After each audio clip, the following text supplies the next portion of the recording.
Monsieur Gilbert, vous êtes responsable de la maison forestière de Marles. Pouvez-vous nous dire ce que représente l'ensemble des déchets forestiers pour le département de la Loire? Alors pour notre département, tout d'abord, il faut situer la forêt. Elle fait 23% du territoire de l'ensemble du département, ce qui nous donne 113 000 hectares.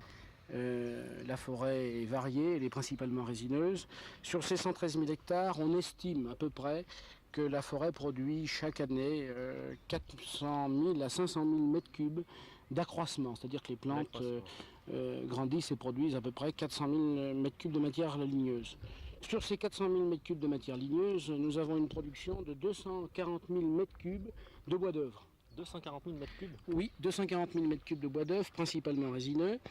Et pour ce qui concerne les résidus forestiers, on peut estimer que 10% d'une grume, d'un arbre, constitue les branches et le houppier, c'est-à-dire les résidus forestiers.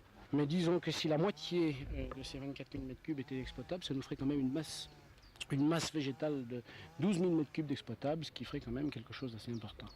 Alors évidemment, dans le contexte de crise énergétique que connaît notre société aujourd'hui, dans le contexte du chômage, il est sans doute très intéressant de se pencher sur ce problème, d'autant plus qu'aujourd'hui, les conditions techniques et économiques sont presque réunies pour qu'on puisse réussir à progresser dans ce domaine.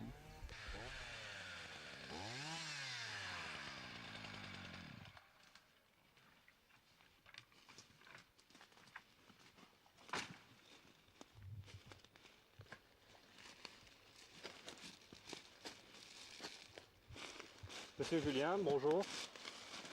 Je viens de vous observer en train de tronçonner et vous ne coupez que les petites sections. Pourquoi laissez-vous les gros?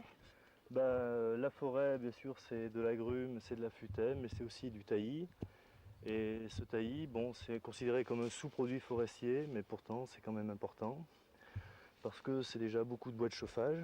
Enfin, ici, ça paraît pas évident parce qu'il est tout petit.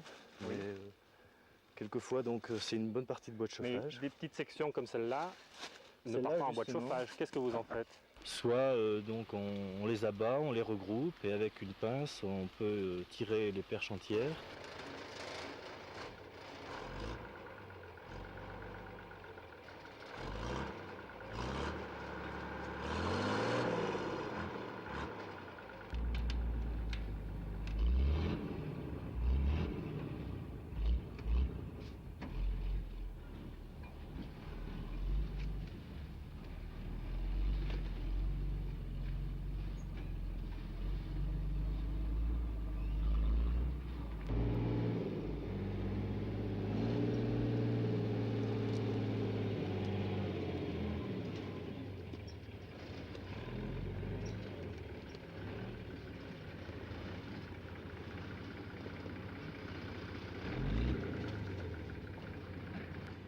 Donc s'il y a du bois de chauffage, on peut le débiter, faire des stères.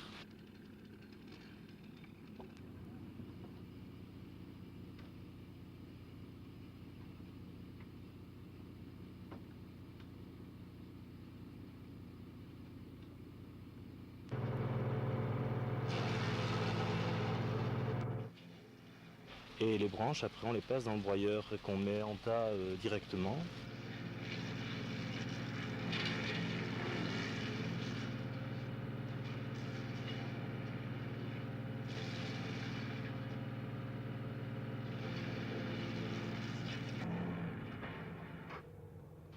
Et c'est un camion qui les évacue.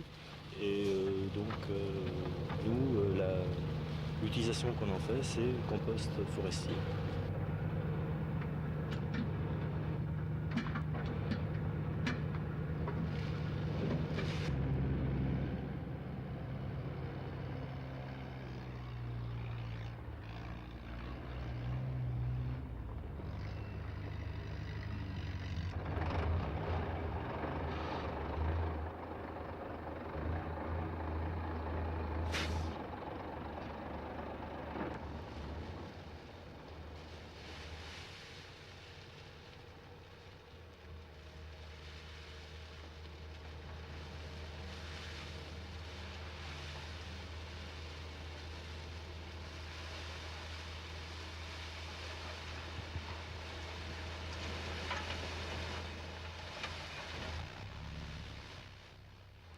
Nous nous trouvons maintenant sur l'aire de compostage de la société Gaz.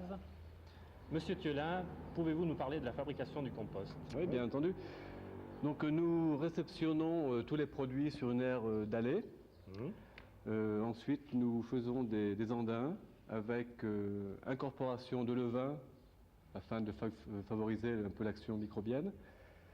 Ensuite, il y a une maintenance à un niveau d'hygrométrie environ 60% pour favoriser l'action des bactéries. Qui explique l'arrosage presque permanent. C'est exact. Permanent, nous avons une régulation. Après un certain temps, ces tas sont repris, donc recoupés avec d'autres produits, des écorces différentes, nous faisons des mélanges.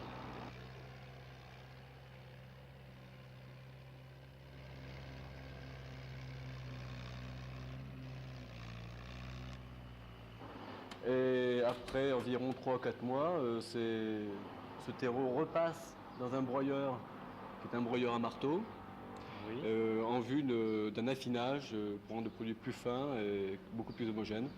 C'est le produit fini. C'est le produit fini, oui. Monsieur Cros, pouvez-vous me dire actuellement quel est le marché pour votre compost forestier? Eh bien, le compost forestier est diffusé auprès des pépiniéristes, des horticulteurs, des maraîchers, des jardineries et des particuliers. Essentiellement pour les professionnels, ce compost est livré en vrac et pour les particuliers ou les jardineries, il est diffusé en sac de 50 litres. Au Gaz, vous êtes des précurseurs en matière d'utilisation des sous-produits forestiers avec la production de compost. Maintenant se pose la question, il y a d'abord le compost qui existe et après, quelles sont les autres utilisations des sous-produits forestiers qu'on pourrait avoir dans le département? Il existe pas mal d'utilisations autres que le compost. Les sciures, les délinures sont absorbées en grande partie par la fabrication de pâte à papier, qui est assez important. Ce qui était peut-être moins évident et moins courant, sont les écorces, qui représentent un volume de plus en plus considérable, puisque l'écorçage se fait à poste fixe maintenant, on ne se fait plus en forêt, donc il y a possibilité de récupération. Maintenant, on commence donc à les utiliser, alors soit à des fins énergétiques, soit à des fins comme nous, donc de fabrication de compost. Pour le chauffage, il existe quelques expériences pilotes, telles cette chaudière d'une importance assez considérable, chauffant 5000 m² de serre horticole et assurant une température de l'ordre de 26 degrés pendant tout l'hiver, à un prix bien en dessous du fioul.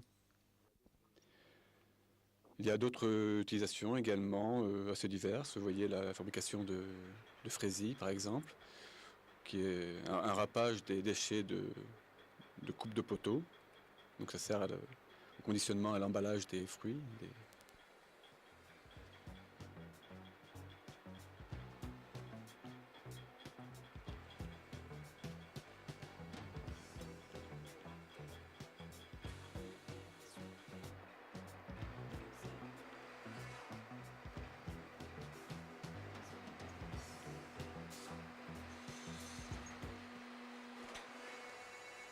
D'après ce que nous avons vu, la plupart des résidus sont donc récupérés, utilisés dans le département.